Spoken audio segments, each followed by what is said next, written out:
Bonjour Monsieur Idriss Aberkane, Bonjour, comment tu vas? super. Au-delà de tes travaux, de tes apparitions publiques, c'est que tu fais du rap. On a toujours tendance à mettre des étiquettes sur les gens. Se dire, ouais, lui c'est un chercheur, ça m'a étonné que tu fasses du rap. Donc pourquoi faire du rap? C'est un moyen d'expression qui est remarquable et qui dépasse largement l'essai ou autre. Comme tu sais, j'ai une thèse de littérature comparée où j'ai étudié les influences soufis dans la littérature occidentale. Et le métier de cette thèse, c'était de montrer que le clash des civilisations n'existait pas. Donc j'ai montré par exemple que Edgar Poe citait le Coran. Edgar Poe a un poème qui s'appelle Al-A'raf, qui est le nom d'une sourate du Coran directement. J'ai étudié aussi Miguel Assin Palacios, qui était un moine, et qui a écrit un énorme ouvrage sur l'eschatologie musulmane dans la Divine Comédie, où il démontre en fait qu'il y a eu des influences majeures des écrivains soufis dans la Divine Comédie. Et puis un de mes poètes préférés, T.S. Eliot. Et T.S. Eliot a écrit dans sa biographie qu'il il a vécu comme une conversion à 14 ans d'avoir lu les quatrains d'Omar Khayyam. Et vraiment, il a écrit, c'était une conversion soudaine, les quatrains d'Omar Khayyam. Et il a commencé à écrire à 14 ans après les avoir lus. Et puis il s'est intéressé à Fridtjof Schion, qui était un ésotériste soufi. Donc j'ai voulu rappeler ça. Et en réalité, le rap, évidemment, on a pu parfois lui coller une étiquette vulgaire, parce que, comme tout moyen d'expression musicale, il a un pendant industriel assumé. Et il faut faire des vues, il faut faire un nombre de téléchargements donné. Mais même des gens qui ont fait un nombre de vues extraordinaire, comme Tupac, comme Biggie ou comme Eminem, qui pour moi sont le podium du rap mondial. Le podium du rap mondial, c'est Biggie, Tupac, Eminem. Et je pense que ça, c'est indiscutable. Tu mets pas de français dedans. Dans le podium du rap mondial, non, il y a d'excellents français. Et, pour les textes, Ayam, Laskretko, bien sûr aussi... enfin Buffa dans la Scredco, parce qu'après il a fait un peu une carrière solo, bien sûr, et puis MC Solar, voilà, j'oubliais, à tout seigneur, tout honneur, qui est un rappeur à texte remarquable, Abdel Malik aussi, mais on n'a pas atteint, je pense, le niveau d'un Eminem ou d'un Tupac ou d'un Biggie, malgré la richesse de la langue française, pour plein de raisons d'ailleurs. C'est que la langue française s'est complexifiée à partir de la création de l'Académie, sous Mazarin. On avait une langue française qui était très proche du néo-latin au Moyen-Âge, et le latin, c'est peut-être la langue idéale pour le rap.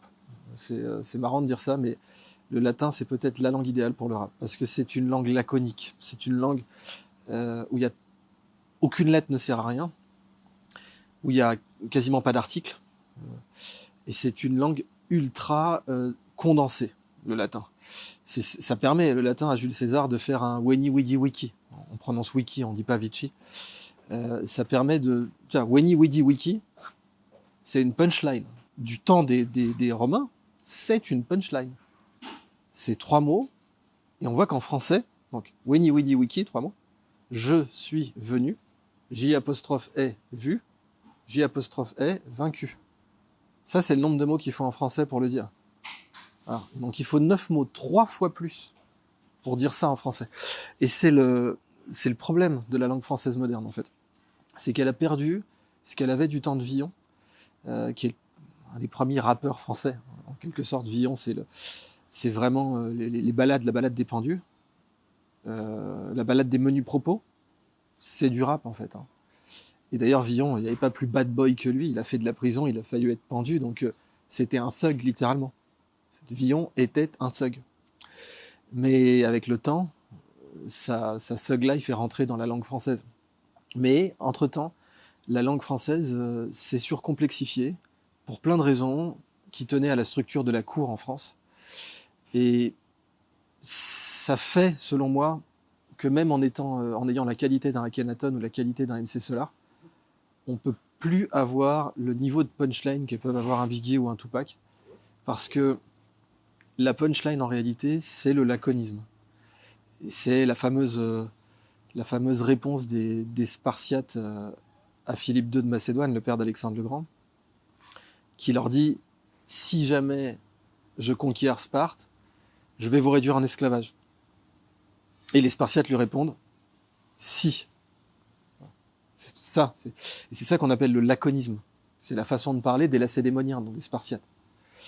Et le rap, c'est dans le laconisme normalement. Mais ça n'empêche pas d'avoir un flow et de parler beaucoup, mais il faut que chaque mot dise énormément de choses. Et la langue française a perdu cette capacité au laconisme, malheureusement. Alors, il y a eu quelques cas majeurs. On voit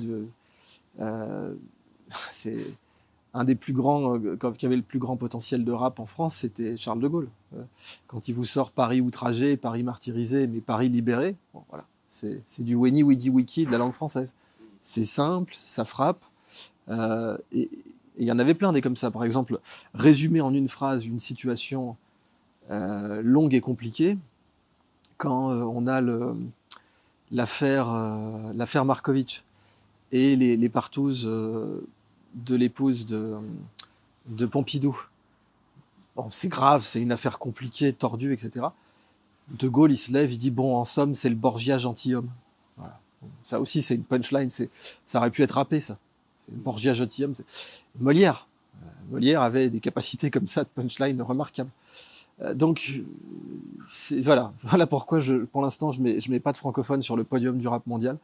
Il faudrait replonger aux sources de Villon, de Molière et du français néo-latin pour pouvoir atteindre ce niveau de concision qu'a la langue anglaise.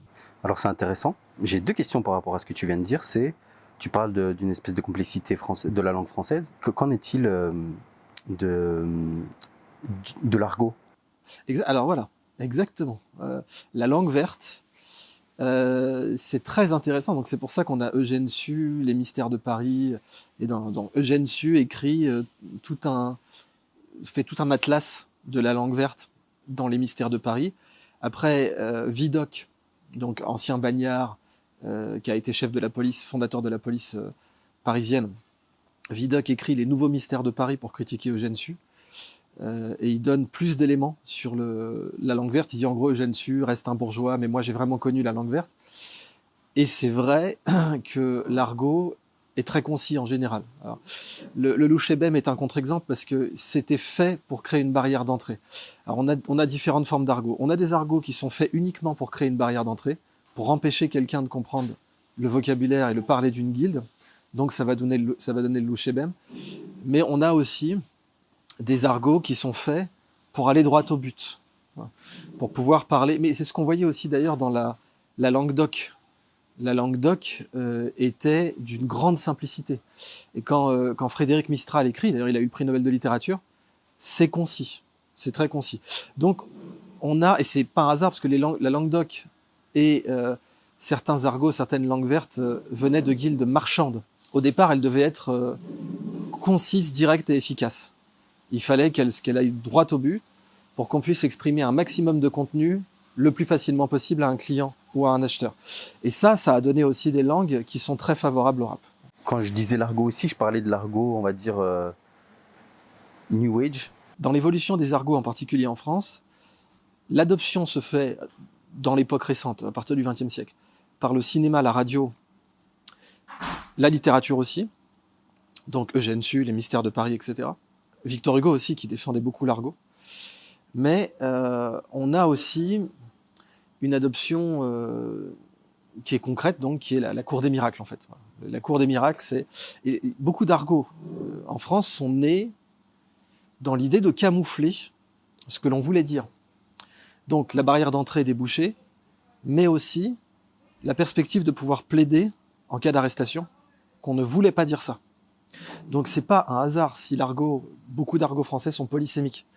Par exemple, dans l'argot de la zone, le sang, ça se disait le résiné, ce qui veut dire du vin, en fait. La guillotine, ça se disait la bascule à Charlot. Bon, là, en l'occurrence, il n'y a rien à cacher. Mais dans le vocabulaire des anarchistes de la fin du 19e siècle, donc les gens de la zone, en fait, la zone, les bidonvilles, ce qu'on appelle le périph' aujourd'hui, mais qui était une zone bâtie par ce qu'on appellerait des bidonvilles. Et le vocabulaire de la zone, avec les Apaches, ce qu'on appelle le parler Apache, où c'était des Français d'ailleurs, c'était des Français de souche à l'époque, mais c'était les conditions sociales qui voulaient ça, et Paris était une ville très dangereuse pendant la Belle Époque, d'autant plus que c'était la capitale européenne de la prostitution. Donc on avait jusqu'au roi d'Angleterre qui allait qui allait fréquenter les bordels parisiens, etc. Donc Paris était la Thaïlande de l'Europe. Donc or forcément, ça a créé une prostitution. Parce qu'il y avait du jeu et de la prostitution. Et ça, donc, ça nécessitait d'avoir, quand on passait devant un procureur, devant un juge, de pouvoir récuser certains de ses propos. Et l'argot a aussi évolué sous cette contrainte-là, de pouvoir, d'avoir quelqu'un qui m'a reconnu, d'avoir une marge de manœuvre judiciaire, en fait. Donc c'est une des pressions évolutives de l'argot en France. Et c'est pas qu'en France, il y en a eu dans beaucoup de langues, mais typiquement, par exemple, en Angleterre, on a le Cockney Rhyming Slang. Donc le Cockney Rhyming Slang, c'est un argot basé sur des rimes. Donc, par exemple, pour dire ma maison, on dit my Mickey, parce que Mickey Mouse, ça rime avec house. Pour dire une bouteille, on dit an Aristotle, parce que ça rime avec bottle. Et le Cockney Rhyming Slang, là aussi, va incriminer quelqu'un si là une conversation est interceptée où il utilise du Cockney Rhyming Slang. Un juge pourra dire oui, mais vous saviez que, etc. Ok, mais il y aura une vraie ligne de défense possible sur le fait qu'on ne voulait pas dire ça. Bon. Ce lien d'héritage entre, tu sais, tu me parlais de Victor Hugo, etc., et les rappeurs d'aujourd'hui, il est très opaque, voire ah non, impossible. Tu rigoles, il est direct. Ce que je veux dire, c'est que tu vois, les rappeurs d'aujourd'hui ne se sont pas dit, voilà, nous on perpétue l'héritage de Victor Hugo en faisant de l'argot. Abdelmalik, si. Abdelmalik, ouais. Abdelmalik, si. Akhenaton, si. Donc Abdelmalik le dit très bien. Lui, en plus, il a un héritage soufi. Donc c'est un sacré mélange. Mais quand MC Solar, il assume complètement son héritage littéraire. Maintenant, on a toujours une influence indirecte aussi. C'est-à-dire qu'on peut être influencé sans le savoir. Tu prends Louis-Ferdinand Céline. Moi, je rappe avec des rappeurs très céliniens, donc Nick MC et Snow, qui sont totalement céliniens dans leur expression et ils mettent des références un peu partout. Donc, quand vous écoutez notre album, vous pouvez vraiment entendre que les références fusent. Mais d'autres rappeurs ont une influence indirecte dont ils sont pas forcément conscients, mais ça, on s'en fout complètement. C'est exactement comme pour le jazz, en fait. Le jazz a été influencé par Jean-Sébastien Bach. Ça, dans l'histoire du jazz, tout le monde le sait. Et le jazz est un chaînon majeur vers l'évolution du rap. Sans le jazz, il n'y a pas le rap. Donc, il y a ceux qui savaient directement qu'une influence assumée existait entre eux et Bach, avec le contrepoint, parce qu'en fait, le jazz, c'est l'afterbeat. Tout le jazz existe avec l'afterbeat. C'est 1 et 2, et 3 et 4. Et c'est sur le half beat aussi, donc le et, on met le coup on met l'impulsion sur le et. Ça, c'est le contrepoint de Bach, en fait, l'influence majeure. Et dans le style même de composition, Miller, bien sûr Jelly Roll Morton, qui prétendait carrément avoir inventé le jazz. Donc, Jelly Roll Morton, il arrivait, il mettait sur sa carte de visite « Je suis l'inventeur du jazz ». Duke Ellington, Miles Davis, assumaient complètement l'influence de Bach. Mais Michael Jackson, non. Mais Michael Jackson avait été influencé par Quincy Jones, et Quincy Jones, lui, connaissait l'influence de Bach. Pareil pour Herbie Hancock. Herbie Hancock était complètement au clair avec le fait que le jazz avait été influencé par Jean-Sébastien Bach. Donc voilà, sur le rap, c'est vraiment la même chose. C'est-à-dire que on a les influences directes, on a les influences indirectes, mais ça, on s'en fout. La biologie, elle évolue, elle progresse, et la biologie des langues, la biologie de l'expression, c'est la même chose. C'est une langue vivante, une expression vivante. Elle n'a pas du tout besoin d'être consciente de l'influence qu'elle a reçue pour la porter. Ton dernier projet s'appelle Octogone. Ouais. Et en fait, mon dernier projet s'appelle Origami. On va l'enregistrer ce mois-ci, en février. Voilà, donc là, en février, on enregistre notre prochain projet.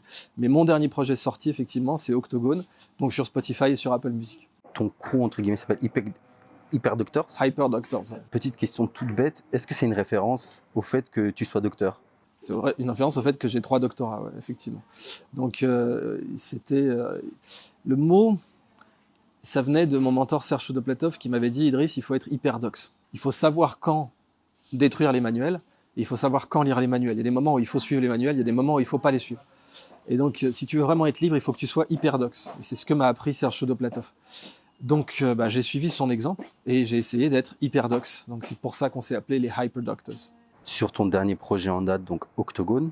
Bon, Octogone, ça m'a fait penser direct à l'actualité du rap, Ouais, bien sûr. la précédente actualité du rap, on va dire.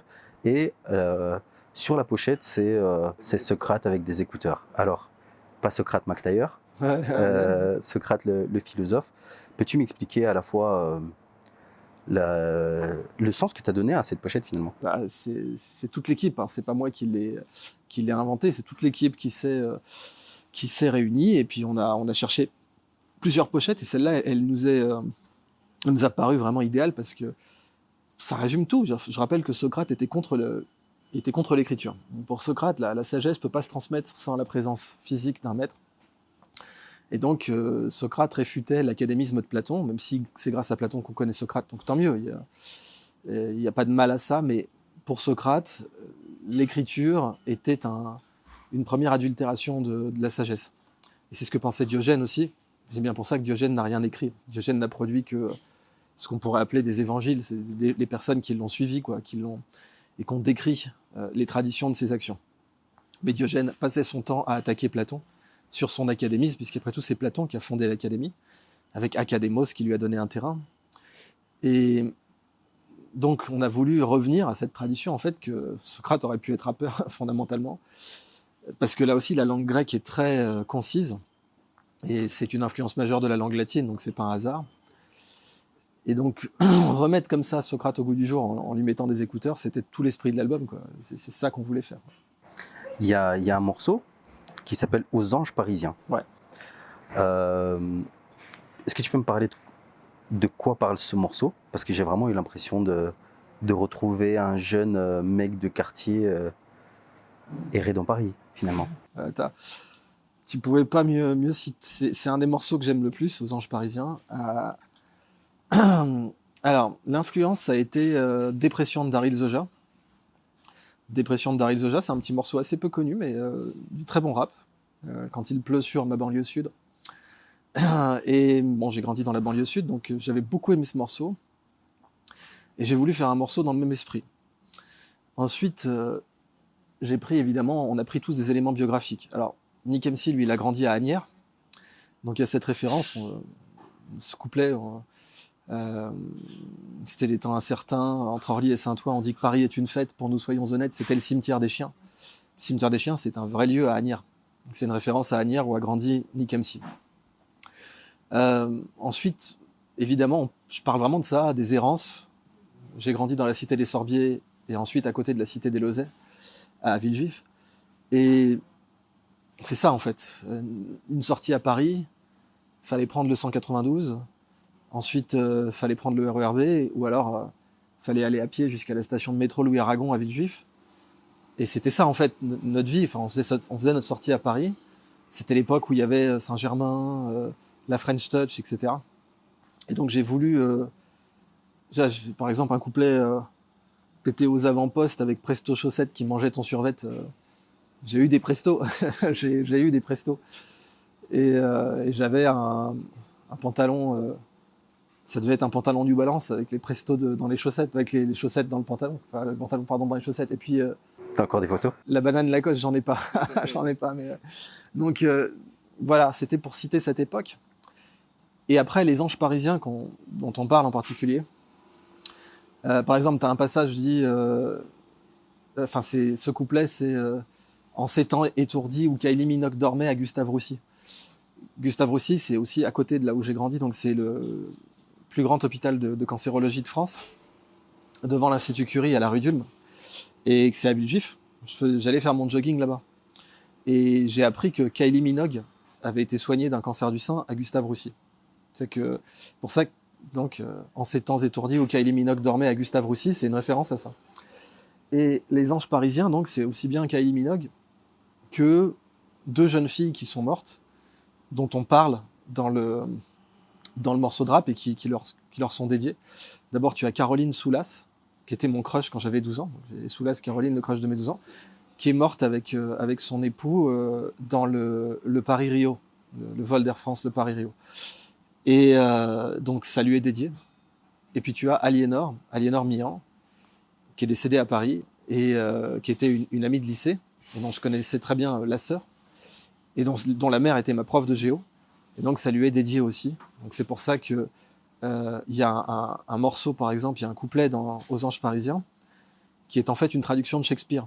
Je pense que pas grand monde l'a remarqué. Mais c'est et si la mort une fois mort, il n'y a plus de mort alors. Je dis que la vie pianoforte triomphe en toi, Aliénor. Donc c'est dédié à elle. Mais la mort une fois morte, il n'y a plus de mort alors. C'est un vers de Shakespeare. C'est un sonnet de Shakespeare. And death, once dead, there's no more dying then. Donc on l'a traduit parce que je l'ai trouvé magnifique ce sonnet.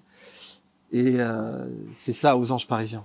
Ce morceau-là, quand je l'ai écouté, j'ai eu direct l'image, je sais pas si tu te souviens dans le film La Haine, quand ils prennent le train là. Ouais, c'est vraiment ça. Alors tu me fais plaisir parce que c'est exactement ce qu'on voulait, nous, capturer dans ce morceau. C'était le complexe du banlieusard un peu, la nostalgie du banlieusard des années 90 et du début des années 2000. Et cette espèce de... c'est la culture parisienne, quoi. Paris est resté dans les frontières de 1860. C'est sa pire erreur. C'est le plus gros problème de l'intégration en France même, hein, pas qu'à Paris, mais Paris est un exemple majeur. C'est le fait que Paris soit resté dans les frontières de 1860, parce que ça met une barrière, quoi, entre le Parisien et le banlieusard. Et c'est quelque chose qu'on a voulu capturer, parce que cette barrière, tu la ressens dans ta vie. Tu la ressens quand t'envoies un CV. Et ça a même rien à voir avec tes origines ethniques. T'envoies un CV et il y a marqué Fleury-Mérogis, c'est pas pareil que s'il y a marqué Paris. À Londres, ils ont su faire, parce que le Greater London, il est fait. Tu peux être à Stepney, tu peux être vraiment dans la banlieue londonienne et toujours marquer Londres si tu le souhaites sur ton CV, mais pas en France. Et ça a plein de conséquences sociologiques qu'on mesure pas. Donc dans ce morceau de rap, on a voulu saisir ça, l'errance du banlieusard qui à 2h du mat a pris un octambus, tu te rappelles, ça s'appelait comme ça, ou alors est rentré à pied en passant par le Kremlin-Bicêtre pour rentrer dans sa banlieue parce qu'aucun taxi voulait le prendre de toute façon. C'est intéressant ça quand tu parles de barrières sociales. Est-ce que tu penses que ces barrières sociales en 2022 existent encore entre la métropole, on va dire, prenons Paris puisqu'on parle de Paris, et les banlieues environnantes? Ouais, je pense que ces barrières existent parce que l'intégration, c'est comme le sexe. Plus t'en parles, moins t'en fais. Alors il y a des situations où en parler c'est bien, mais je parle pas tant de l'intégration ethnique ou de l'immigration, mais l'intégration sociale. Là. Je parle de Grand Paris, par exemple. Le Grand Londres, comme je l'ai expliqué, c'était pas une déclaration, c'était une observation. C'est-à-dire, quand ils ont déclaré le Grand Londres, il était déjà là, ils l'ont observé. Ils ont pris acte. Ils dit voilà, le Grand Londres est là. Pour plein de raisons aussi infrastructurelles. Savoir que Paris a le réseau de métro le plus dense au monde. C'est le seul réseau de métro au monde où tu peux te pencher par une station et voir la station suivante. Si tu vas à Odéon, Mabillon sur la ligne 10, tu te penches par le tunnel, tu vois la suivante. Ça n'existe dans aucun réseau de métro sur Terre. C'est que à Paris. Parce que le réseau de métro parisien, il était fait pour l'exposition universelle, donc il était intrinsèquement touristique.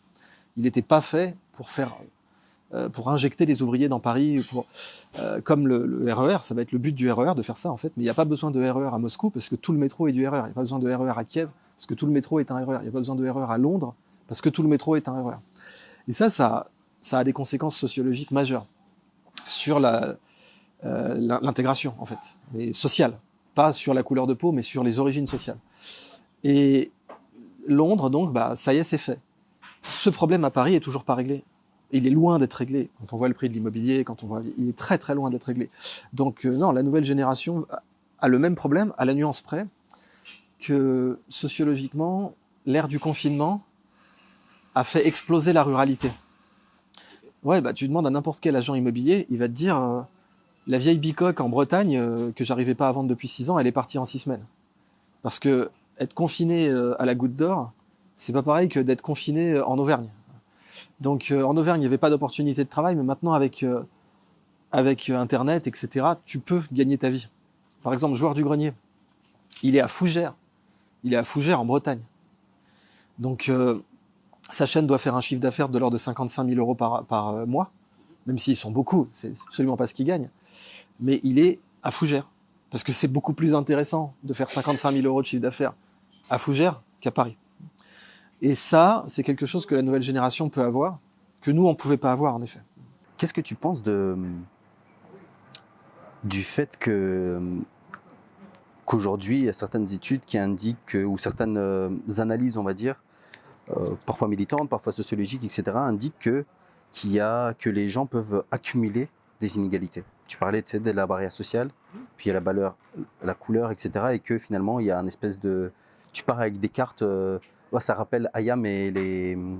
Comment il s'appelle le son encore? On n'a pas les bonnes... Oui, pas les bonnes sur la cartes. même étoile, Ouais. Bah oui, c'est vrai que... Mais ça, tu le vois dès Victor Hugo, en fait. Victor Hugo, quand il écrit Les Misérables, c'est pour expliquer ça. Il crée le personnage de Jean Valjean, qui est... Victor Hugo lisait énormément la presse. Il se tenait énormément au courant par les gazettes. Comme Voltaire, en fait. Voltaire, au lever, il ouvrait son courrier. En fait, c'était la lecture des emails, Voltaire. Donc, avec son café le matin et sa domesticité, il lisait les courriers qu'il pouvait avoir reçus de Catherine de Russie. Et Victor Hugo avait un rythme de vie très comparable. Il se levait, il lisait énormément de presse. Et à partir de faits divers, il a obtenu comme ça la matière du dernier jour d'un condamné, ou de l'homme qui rit, qui est le Joker. Hein. C'est Victor Hugo qui a inventé le personnage du Joker, c'est marquant. Hein. Ouais, l'homme qui rit, c'est dans la littérature, c'est le précurseur du Joker. Et donc, le personnage de Jean Valjean montre exactement ça. C'est-à-dire que tu as un personnage qui vole un pain parce qu'il meurt de faim, et toute sa vie est foutue à cause de ça. Et c'est même pas ses origines ethniques. Hein. C'est un Jean français, génétiquement franco-celte, très certainement. Mais toute sa vie est foutue parce que à 13 ans ou 14 ans, il a volé un pain. Il part aux galères. Ensuite, il a un passeport jaune et on lui explique bien qu'il a un passeport pour bien qu'on le reconnaisse. Alors jaune, je crois que c'est une licence poétique de la série, c'est pas dans Les Vrais Misérables, mais Javert lui explique bien où que tu ailles, t'es tricard maintenant. Et effectivement, on le voit dans plein de trucs, mais tu le vois même aux États-Unis, quand tous ces faits divers où tu as un gosse de riche, qui soit noir ou blanc, hein, c'est pas ça le problème, c'est qu'il soit riche, qui se fait serrer avec du shit, aucun problème. Un gosse de riche qui se fait serrer à avoir violé une nana sur un campus américain. Par exemple, dernièrement, là, t'avais aussi un gosse de riche, il a emplafonné quelqu'un en voiture. Son avocat a plaidé l'affluenza. L'affluenza, donc un terme pseudo-scientifique, qui est inventé à partir de influenza, la grippe, et affluent, riche. Donc l'affluenza serait l'argumentaire selon lequel, quand tu es riche, tu es psychologiquement inconséquent. Et que du coup, ça t'exonère de tes actes. Donc oui, si tu vois ça, c'est-à-dire que ça aurait été un jeune redneck ou un noir de la zone à Los Angeles, il faisait de la tôle. Aux États-Unis, tu as la three strikes law, qui dispose de ce que si jamais tu as fait 2 récidives, tu peux t'exposer à perpète. Un juge a le droit, un procureur a le droit de requérir perpète contre toi si tu as récidivé 2 fois pour n'importe quoi, même voler une pizza. T'as volé un Kmart 2 fois après avoir été pris une fois, tu peux prendre perpète. Bon, il va de soi qu'un gosse de riche, ça lui arrivera pas. Là aussi, quelle que soit sa couleur de peau. Donc, oui, c'est vrai que tu peux être... on peut t'enchaîner comme ça, et toute ta vie peut être conditionnée par quelques exclusions. Moi, l'exclusion que j'ai connue, c'était quand je préparais le concours de Normal Sup, et qu'il a été interdit aux élèves de fac, l'année où je le présentais. Et ça s'appelait le second concours, le FS. Et donc, j'ai dû rentrer sur titre. Ce que j'ai fait. Donc, j'ai été admis à Ulm sur titre. Mais voilà, tout le temps, c'était « Ah, il n'est pas vraiment normalien ». Ça veut dire que je l'ai fait en seconde classe. Puisque tu peux la faire en première classe, Normal Sup, en étant payé, en étant logé et nourri, ou tu peux la faire en seconde classe. Et il est clair que cette exclusion princeps initiale a eu un impact sur toute ma carrière par la suite. Ah oui, mais c'est total. Ça a été un effet boule de neige, si tu veux. Parce que ensuite, j'ai pas eu la bourse de thèse que je voulais, donc j'ai dû travailler d'abord, etc.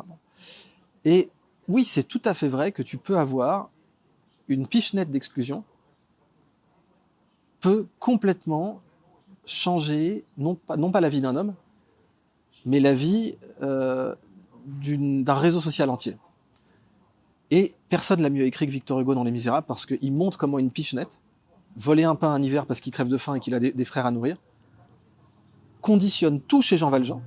Mais évidemment, comme Victor Hugo est un chrétien eschatologique et de la salvation, etc., il montre aussi comment une pichenette de pardon, avec l'évêque de Digne dans Les Misérables, qui, donc, Jean Valjean lui vole ses chandeliers en argent, enfin, il lui vole ses couverts en argent, et l'évêque de Digne, quand on lui ramène Jean Valjean devant lui, il dit « Mais pourquoi vous n'avez pas pris les chandeliers aussi ?» Et il lui donne les chandeliers. Et c'est ce moment-là qui change la vie de Jean Valjean dans Les Misérables. Bah, c'est vrai aussi que si une pichenette d'exclusion peut avoir un impact sur un individu et sur un réseau social entier, une pichenette d'inclusion, pas dans le sens inclusion politique, mais une pichenette de, je sais pas, de pardon ou de bienveillance, on va dire, peut aussi avoir un impact total sur le même réseau social.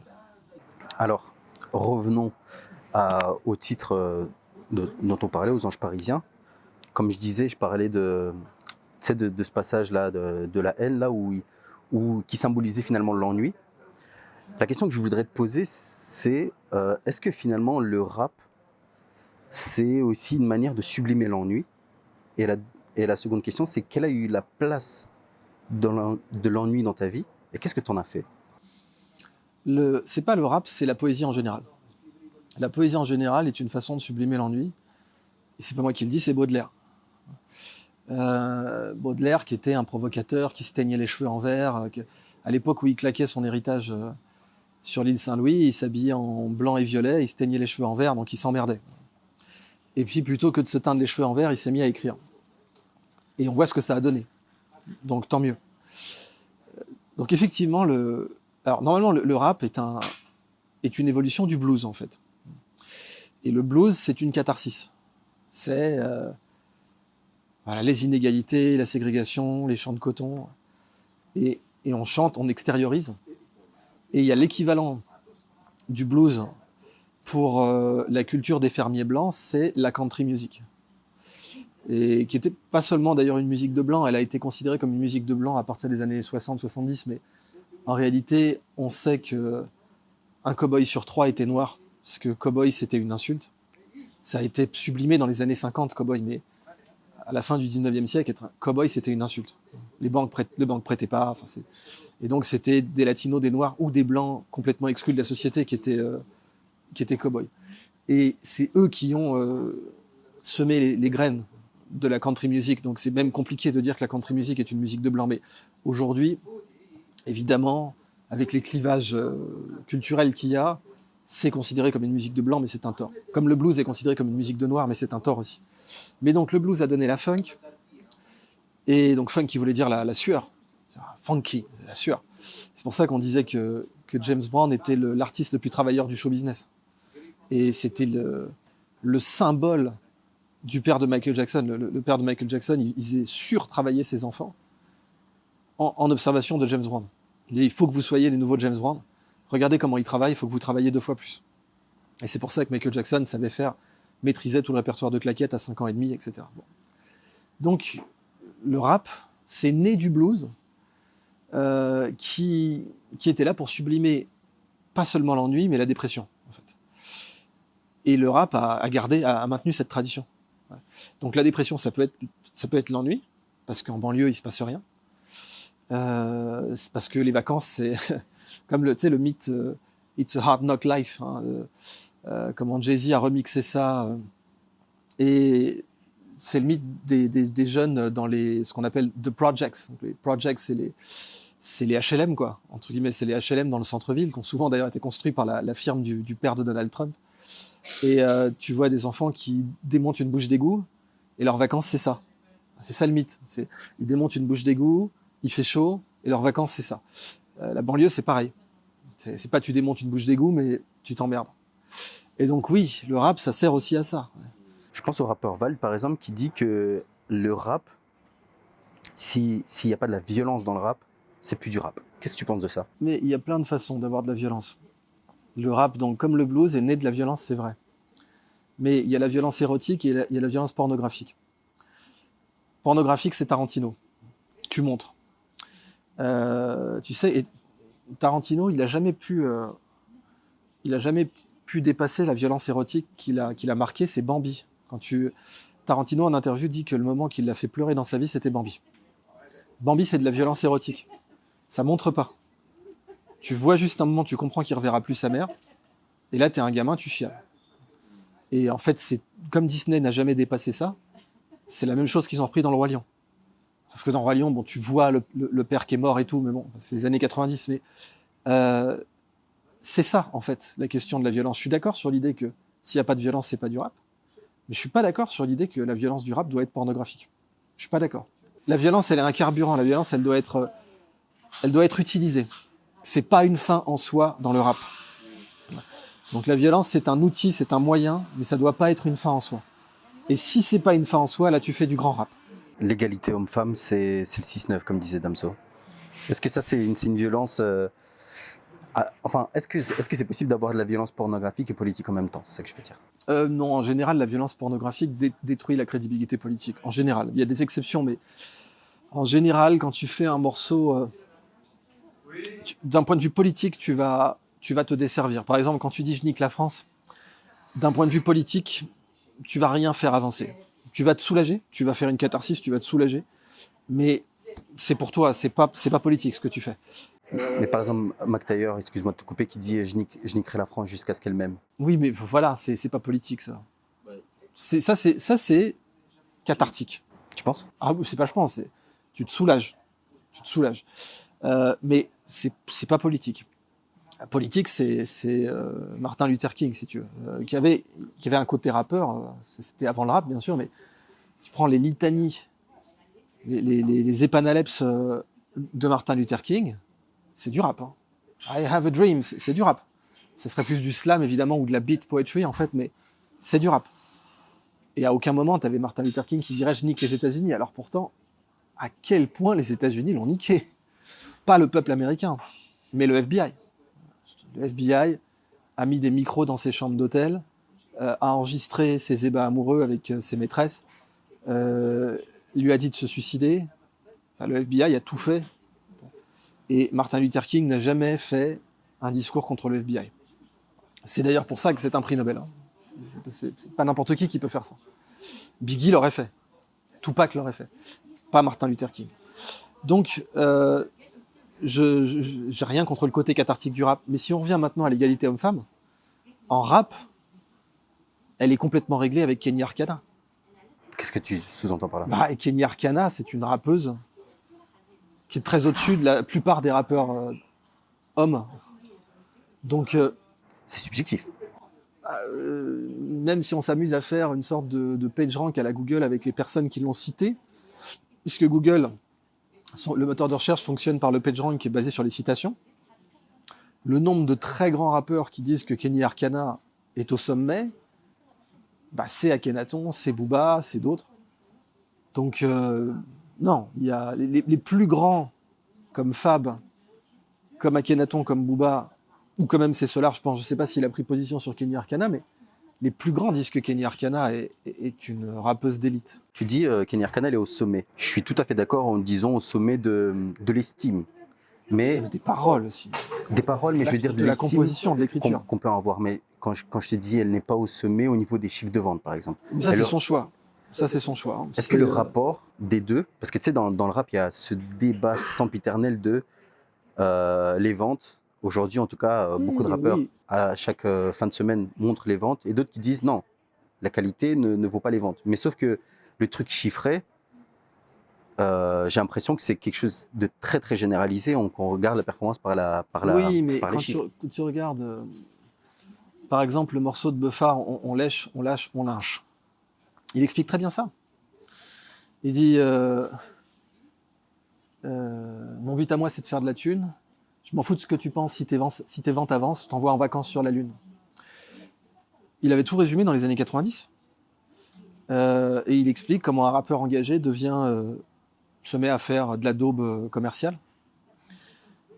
On a des contre-exemples. On a des rappeurs dont le message politique était excellent, comme Eminem ou comme Tupac, qui ont fait des ventes.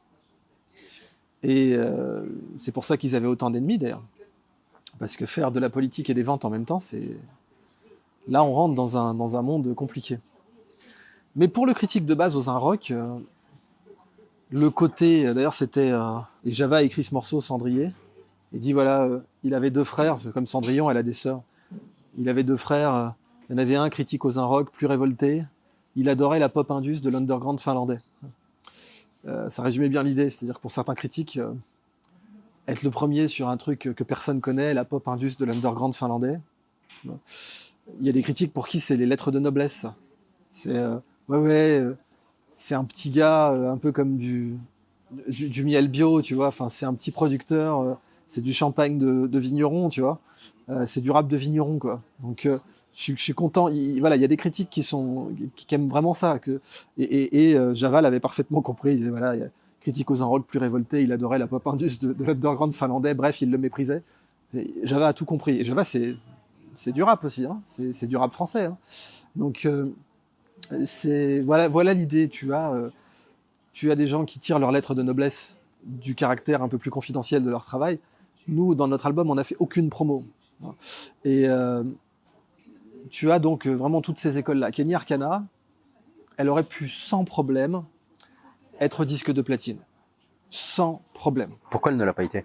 C'est son choix personnel. Elle est comme Manu Chao. Alors Manu Chao a été disque de platine, mais Manu Chao, il s'est retiré. Il est parti... Son choix personnel, c'est-à-dire la manière dont elle fait sa musique? Sa promo. La manière dont elle fait sa promo. Et pas celle qui, en général, sauf exception, permet d'être disque de platine ou disque de diamant. Elle a pas une promo qui est adaptée à ça. Le passage sur la radio, parce que t'as aussi, tu sais, je me rappelle qui c'est qui avait fait déjà Tout le bonheur du monde. C'est Sinsemilia, non? On vous souhaite tout le bonheur du monde. Ils étaient passés sur un plateau télé en live et on leur avait demandé de jouer Tout le bonheur du monde. Et comme c'est des mecs engagés, ils ont chanté Bienvenue en Chiraki. Plus jamais ils ont été invités. Plus jamais. Le Réal était là en PLS en train de... On voyait, ils ont accéléré le générique, vite accéléré le générique, coupé, ils ont pu jouer que les 2 premières, même pas les 2 premières minutes de Bienvenue en Chiraki. Parce que, donc ils ont commencé, ils avaient plaqué les premiers accords de Tout le bonheur du monde, et puis après ils ont dit, non allez, celle-là tout le monde la connaît. Et puis ils ont enchaîné sur Bienvenue en Chiraki. Kenny Arcana c'est ça. Sauf que Kenny Arcana, je crois même pas qu'elle ait un morceau comme Tout le bonheur du monde. Un morceau comme Tout le bonheur du monde, c'est l'équivalent de I'm Happy de Pharrell Williams. Ça peut être sur les charts de partout. Et c'est pas un mal. C'est bien de donner de la bonne humeur aux gens. C'est un service à rendre à la population, c'est bien. Bon, avec les dérives qu'on connaît quand Raffarin citait Laurie, là, tu sais que les Guignols s'étaient beaucoup foutus de sa gueule. Les Guignols, à chaque fois qu'ils mettaient Raffarin, il était là, oui, la positive attitude, Laurie, etc. Bon, mais c'est pas un mal de faire des morceaux positifs qui donnent la pêche aux gens. Mais en même temps, Kenny Arcana, elle a une majorité de morceaux du style Bienvenue en Chiraki. Ce qui fait qu'elle pouvait pas être invitée sur un plateau pour jouer ces morceaux-là. Et c'est ça qui fait qu'elle n'a pas été disque de diamant. Mais ça, c'est son choix personnel. Aujourd'hui, le rap, c'est plus une culture underground. C'est tout ce qu'on a dit aussi par rapport au fait que c'est devenu une culture très chiffrée. Est-ce que tu penses que le rap a gardé sa substance? Et est-ce qu'une culture garde sa substance quand elle passe de l'underground à quelque chose de mainstream qui est récupéré par des marques qui les refusaient à l'époque, tu sais, les Lacoste et tout ça? Alors, c'est exact que l'origine du rap est contre-culturelle, puisque le premier morceau de rap, si ma mémoire est bonne, c'est « La révolution ne passera pas à la télé ». Donc, dans l'histoire du rap, le premier morceau de rap, c'est « The revolution won't be televised ». Ce qui en dit long. Il y a certains qui disent que c'est Sugar Hill Gang. Oui, mais alors c'est avant, hein, ça, ce morceau est avant. Donc, mais enfin, c'est années 70, quoi. Donc bon. Maintenant, il y en a qui vont te dire en fait que le rap, ça commence avec Dolemite. Dolemite is my name and fucking up motherfuckers is my game. Bon, qui, comme on le sait, il y a le très beau film biographique d'Eddie Murphy qui explique, il l'avait pris à un SDF qui faisait des litanies comme ça, basées sur la beat poetry. Et ça a énormément influencé la culture rap. Mais t'avais aussi Mohamed Ali, hein. Les litanies de Mohamed Ali. C'est du rap, tu penses? Ah, mais tu le vois, enfin, if you beat me in a dream, you better wake up and apologize. C'est magnifique, ça. Ou alors, la dernière fois, j'ai hospitalisé une brique, j'ai assassiné un caillou, j'ai lutté contre un alligator. C'est quoi? C'est I'm so mean, I make medicine sick. Ça, c'est du rap, ça. Donc, je suis tellement méchant que je rends les médicaments malades. Non, mais ça, c'est du rap. Et c'était la poésie de Mohamed Ali. Donc, voilà, il y a plein de précurseurs au rap, en réalité. Je parle du rap US. Maintenant, c'est vrai que c'était intrinsèquement contre-culturel, le rap. Et que, évidemment, c'est même plus mainstream, c'est la musique la plus streamée. On est au-delà du mainstream, c'est la musique la plus streamée. Eminem a bien répondu à ça dans le morceau Rap God, où il cite une critique, il dit It's not rap, it's pop. Et il répond Cause I found a hell of a way to fuse it. Donc j'ai trouvé une sacrée bonne façon de la fusionner. Et c'est vrai. Le rap d'Eminem est mainstream, mais il est aussi politique. Et c'est marquant de pouvoir être mainstream et politique à la fois. Il y a qu'à voir ses positions sur la guerre en Irak, ses positions contre Bush, contre Cheney, etc. Without Me, où il a pris toutes les controverses. Dieu sait qu'il n'y a pas plus de rappeur plus controversé qu'Eminem. Et toutes les controverses qu'il a prises, il en a fait un morceau, Without Me, qui est un morceau excellent, qui est un morceau redoutable, tant sur le plan politique que sur le plan artistique. Donc, c'est dur de savoir si le rap va se tuer dans le gangsta, bling bling.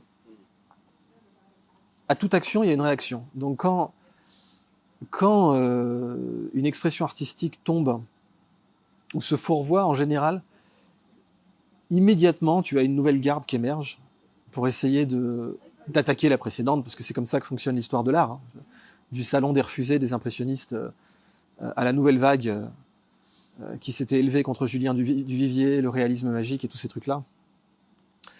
T'as toujours comme ça un contre-mouvement. Et parfois le contre-mouvement perd, parfois il gagne. Mais la nouvelle vague, elle était née pour critiquer Julien Duvivier et Renoir, pour simplifier. T'auras forcément une nouvelle vague quand le rap sera trop bling-bling. C'est complètement inévitable, parce que c'est une forme d'expression qui est tellement essentielle. Essentielle dans le sens étymologique du terme, c'est basique le rap. D'où le morceau d'Orelsan, simple, basique, c'est basique. C'est une des expressions, c'est peut-être l'expression musicale la plus basique, en fait. Parce que, voilà, une production, un beat, et ensuite on déroule un texte. Et donc, son caractère un peu platonique, dans le sens où, en termes de design, le rap, c'est une expression idéalisée. C'est un idéal platonicien. Et un idéal platonicien, on peut pas l'éliminer. Tu peux pas éliminer un cube, tu peux pas éliminer un carré, tu peux pas éliminer une sphère. Le rap, c'est pas une forme compliquée. C'est un cube, un carré, une sphère. Donc tu peux pas l'éliminer. À partir du moment où tu peux pas l'éliminer, s'il se fourvoie dans le bling-bling, il y aura forcément un moment, quelqu'un qui va le reprendre et qui va repartir. Est-ce que tu penses que ça sera la même pour la société? Parce qu'aujourd'hui, quelque part, la notion de bling-bling, ou d'avoir du bling-bling, d'accumuler des biens finalement, c'est quelque chose qui est quand même très prégnant en société. Bah moi maintenant, tu vois que le minimalisme est devenu à la mode. Donc tu penses que c'est ça un peu la réaction de... Ouais, tu le vois, parce que, alors nous, malheureusement, en France, on a souvent 15 à 10 ans de retard sur les États-Unis en matière de rap. C'est un peu un cliché ce que je raconte, mais malheureusement, il y a beaucoup de cas où on voit que c'est comme ça. Et le retour à l'essentialisme, au minimalisme, tu le retrouves chez Kenny Arcana. Il y a pas plus minimaliste comme rappeuse qu'elle. Tu l'avais retrouvé chez Manu Chao, qui avait une grande influence du rap, Manu Chao, et qui est parti vivre en Amérique du Sud, tout plaqué comme ça. Donc, tu as un élan maintenant vers la simplicité, le minimalisme, et pas le besoin de ce qu'on appelait les fat stacks, donc de montrer ton pognon, d'empiler ton pognon. Counting double digit thousand stacks, comme disait Biggie. Bon, Biggie, c'est le point culminant. Pardon. C'est le point culminant du rap de pognon. Ou même Tupac était pas à ce point-là. Biggie, c'est le point culminant. C'est on boit du Moët et Chandon. Mais il y avait quelque chose de politique. Oui, parce que l'idée c'était de montrer qu'un noir des HLM, des projects pouvait devenir aussi riche. C'est pour ça qu'il a dit le maire Giuliani ne veut pas qu'un noir devienne comme John Gotti. Mais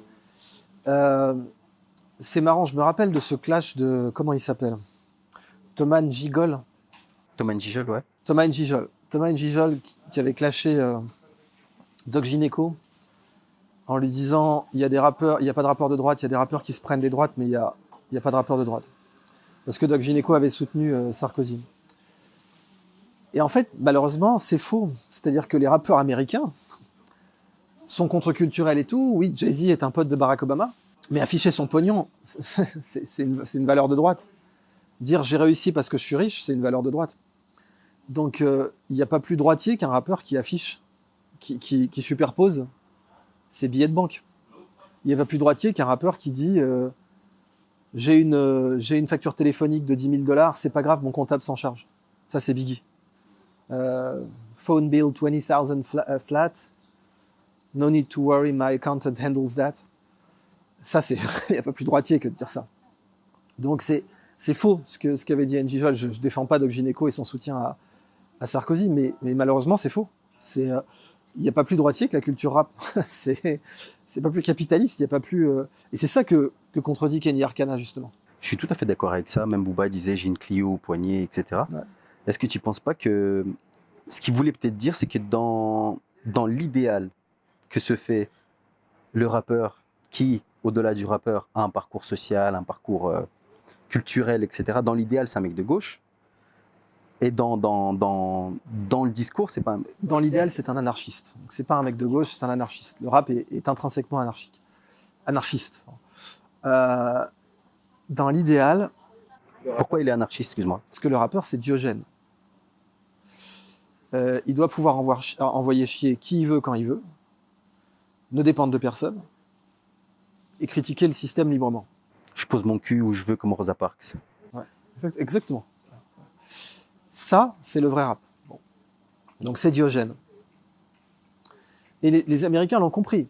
Ils ont compris que ça, c'était le vrai rap, donc qu'il fallait absorber le rap dans la culture capitalistique. Et ça a donné le rap bling. Ça a donné Dr. Dre, etc., qui a un talent exceptionnel, Dr. Dre, exceptionnel. Mais c'est pas pour rien qu'aujourd'hui, c'est littéralement un collaborateur d'Apple. Dr. Dre travaille pour Apple. Il a revendu Beats, 1 milliard ou 2 milliards, je crois. Et maintenant, il fait partie du board d'Apple. Enfin, pas du board exécutif, mais c'est un employé d'Apple. Et c'est ça, mais ça a toujours été l'adaptabilité du capitalisme, a toujours été celle-là, qui peut absorber. Le capitalisme peut absorber n'importe quoi. Et il a donc absorbé la contre-culture du rap en la faisant le rejoindre. Les Grammys, les Emmys, les fortunes qui s'échangent sur le marché de la musique la plus streamée au monde. Et c'est la situation actuelle. Donc le rappeur, normalement, sa culture fondamentale, c'est Diogène. C'est « écarte-toi de mon soleil ». Et un rappeur doit être capable de dire ça.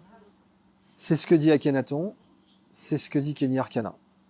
Ce que tu dis, ça me fait penser au tweet du manager de Freeze Corleone qui s'appelle Sean, qui avait un message pour les rappeurs en leur disant finalement qu'ils étaient les occupants d'une maison qui ne leur appartient pas.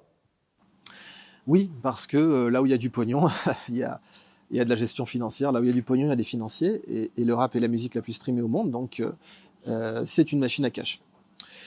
Et évidemment, comme dit la Bible, on peut pas servir 2 maîtres, quoi. Donc on peut pas, au bout d'un moment, on peut pas servir le message et le bilan financier et le bas de bilan. Il y en a qui y arrivent un temps, comme Eminem, comme Tupac, mais sur le long terme, il y a un moment où il y aura une bifurcation. Il faudra choisir si on sert le bilan ou si on sert le message.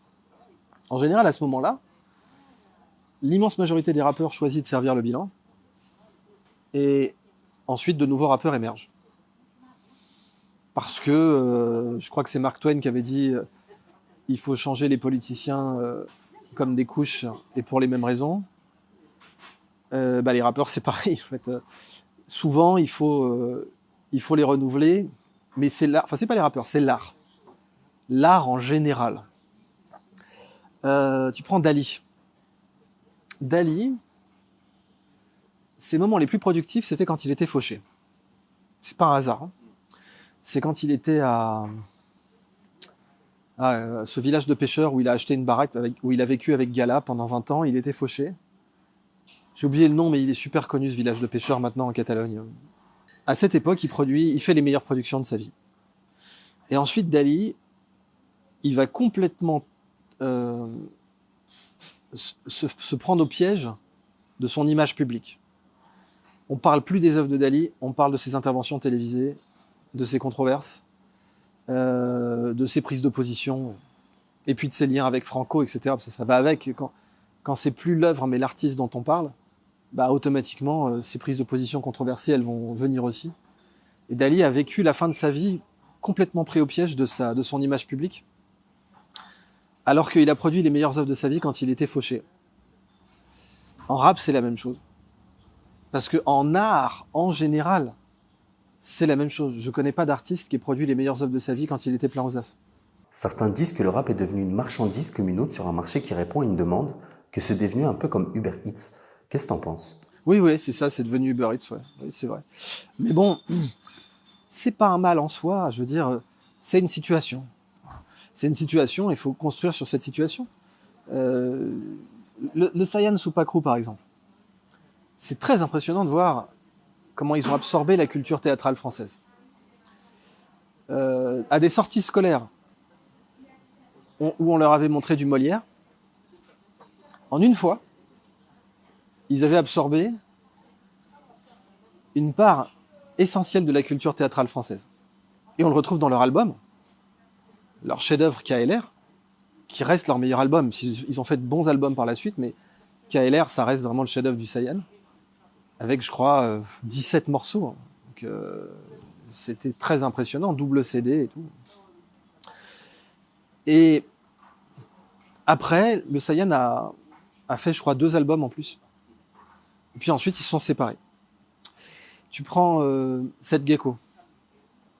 Seth Gecko est un homme d'affaires. Mais c'est pas du tout un mal, c'est même pas une insulte. Hein. Mais c'est un homme d'affaires compétent, qui travaille entre la France et le Vietnam ou la France et la Thaïlande, je sais plus. Ouais. Et qui a des restaurants, des barbiers, je crois, bon. C'est pas un mal. C'est pas un mal, ils sont libres de faire ce qu'ils veulent et de produire ensuite et justement d'être indépendants, parce qu'après tout aussi l'indépendance financière est nécessaire peut être nécessaire à l'indépendance, tout court. Donc je vois pas ça comme un jugement. Le paysage du rap est ce qu'il est.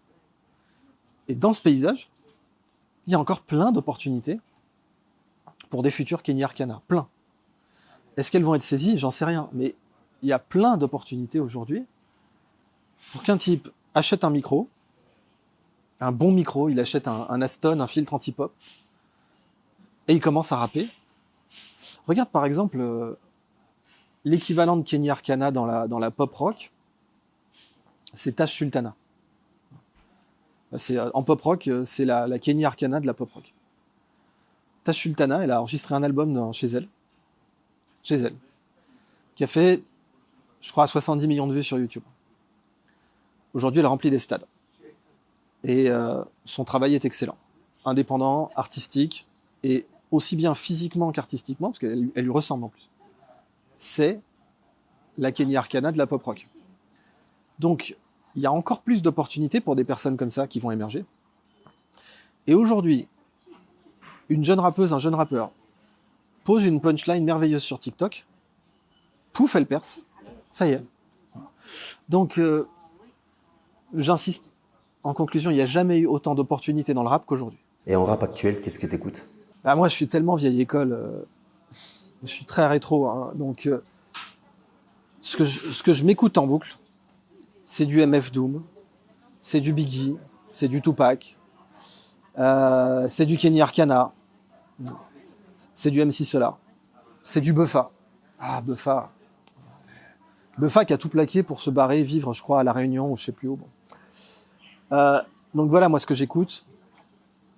Évidemment, du IAM et du Akhenaton en nom propre. Mais voilà ce que j'écoute au jour le jour.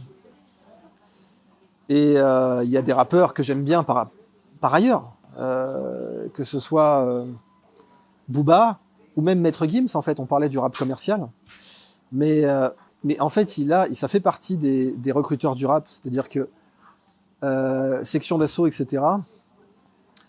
J'avais une collègue quand j'enseignais à l'école centrale, maître de conférence, femme issue de la bourgeoisie, qui porte des carrés Hermès. Elle écoutait du section d'assaut. C'est ça le service rendu qu'on ne comment dire, on ne remercie pas assez Maître Gims pour ce service-là, si tu veux, d'avoir fait en sorte que d'avoir ouvert la porte du rap même à des Auteuil-Neuilly-Passy, quoi. Et c'est quelque chose qui est très dur à mesurer, mais qui est réel. Ouais. Et voilà, après, il y en a pour qui c'est un sacrilège. Je sais bien, il y en a pour qui c'est un sacrilège. Mais en réalité, l'impact sociologique de ça, il est très dur à mesurer, mais à mon avis, il est très positif. Mais pour des paroles à texte, ça avait aussi été fait par MC Solar et par Abdel Malik sur le texte, sur les paroles à texte. Donc tu peux le faire en faisant un blitz commercial, comme l'a fait Maître Gims, mais tu peux le faire aussi en revenant au verbe, parce que Abdel Malik c'est le verbe, mais le verbe dans le sens la Bible, quoi. Au commencement était le verbe. Tu vois. C'est Abdel Malik, il y a un côté abracadabra chez lui. Abracadabra, ça vient de l'araméen qui voulait dire je vais créer pendant que je parle. Abracadabra, c'était une incantation araméenne qui voulait dire en même temps que je parle, ce que je dis va se créer. C'est le principe de la magie, ce que je dis se crée. Et Abdel Malik, c'est le rappeur le plus abracadabra qui existe en France. Et ça a permis de le faire arriver sur des plateaux de On n'est pas couché, etc. Donc, il y a mille et une façons de désenclaver le rap. Mais Maître Gims l'a fait. Mais PNL aussi l'a fait. Même Eminem, qui pourtant fait des chansons à texte, s'est fait attaquer parce que dès que tu fais des millions d'albums, tu te fais attaquer. Ce n'est pas possible autrement. Et donc, quand je te dis Eminem, là, dans Rap God, qui dit, voilà, it's not rap, it's pop. On lui a dit ça. Alors que c'est pas de la pop, Eminem. Mais c'est de la pop en termes d'audience.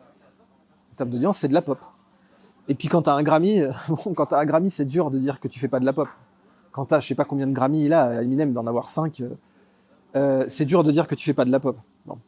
Donc oui, je comprends tout à fait ça. Mais ça prouve que le paysage du rap s'est diversifié. Et la diversité, ça rend antifragile. Si tout le monde faisait comme Maître Gims, ce serait une catastrophe, évidemment. Et c'est ça, sans doute, que ses détracteurs veulent lui dire. Si tout le monde faisait comme toi, ce serait une catastrophe. Mais si tout le monde faisait comme certains, même rappeurs à texte, ce serait une catastrophe pour le rap aussi. Donc, ce qui serait une catastrophe, ce serait l'absence totale de diversité. Plus il y a de diversité dans le rap, mieux c'est. Parce que ça le rend antifragile, ça le rend adaptable à toutes les situations sociales, et ça le rend aussi capable d'évoluer beaucoup plus rapidement.